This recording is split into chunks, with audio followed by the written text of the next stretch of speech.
So all Bitcoiners are visionaries.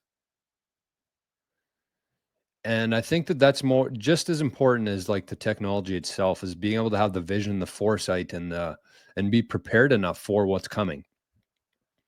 Because I don't know if you're like me, anything like me. I'm guessing most people in the chat are somewhat like me, but I've never had $1 million. My family's never had $1 million before.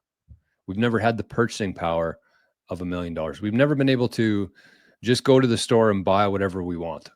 Never had that ability before.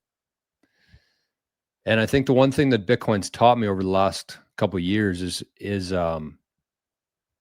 what you need and what you want.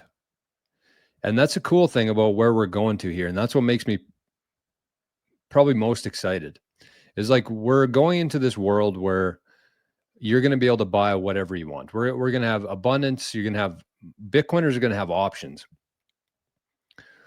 But the thing about it is, like, because Bitcoiners are so used to saving, because Bitcoiners are so, the spending habits have changed so much from the fiat system, that even when Bitcoin gets to $10 million per coin, what are you going to spend it on? Your spending habits have changed. You don't need all that junk anymore. In fact, you're actually selling that junk to buy sats.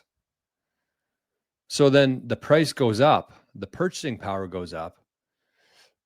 You need to spend less because the sats that you have already are worth more. They go a lot further. But you've also changed your spending habits to not require bullshit in your life. So what does that mean? What's the end result of that? Well, it's a lot of people not selling their Bitcoin. It's a lot of people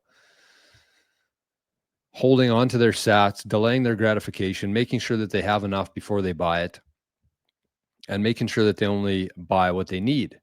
So therefore, Bitcoiners are going to demand a much higher price for their sats, because 95% of the Bitcoin has already been mined. And so as these institutions keep showing up, as public companies continue buying Bitcoin, they're going to have to buy it from us.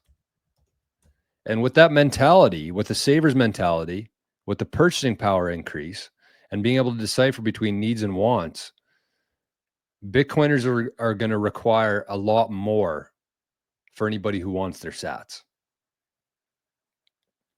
Which means that once it starts going up and up and up, it's just going to keep going up, because we're going to have to spend less, and our needs and our wants have been very clearly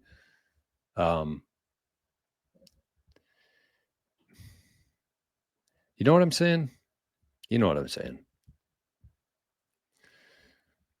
So put yourself in that position, because that's coming. And I know it might not seem like it today as we kind of stumble our way around $100,000 Bitcoin,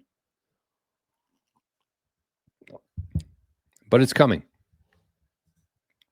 So this is manifesting, I guess, in a way, and not so much manifesting like hoping that it'll happen. They're trying to speak it into existence, but manifesting in the sense of you have to be prepared mentally, physically, and spiritually for when that day comes.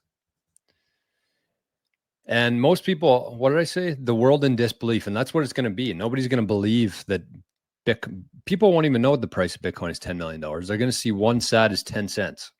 That's the crazy thing. And that's what the thumbnail says. Bitcoin's going to be a penny stock.